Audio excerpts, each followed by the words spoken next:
Gusto ko lang sana itanong syempre yung kissing scene ni Andres. Kinilig daw siya, kinilig ka ba?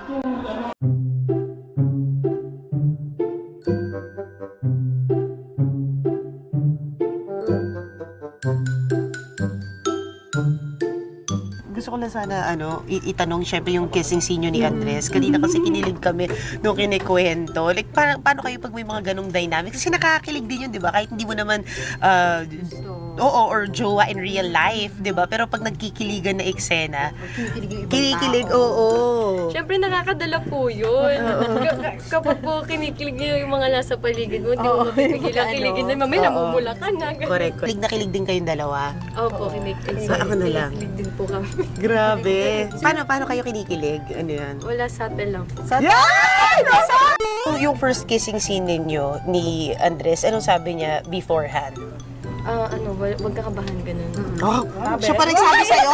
Kasi parang napag-usapan din naman po namin yun na syempre kung sino po yung mga kapartner nyo, dapat ta-trust mo din siya. Practice. Natawa kami doon. Paano? As in ganon? Hindi po, parang hindi kasi syempre ang hirap po nung pesto po namin. So kailangan namin i-practice. Choreography. Kailangan namin i-practice kung paano magmumukhang accidental kiss yung kiss. So ganun lang. Tapos hindi naman po nagkakadami pag practice. Totoo bang 20 takes?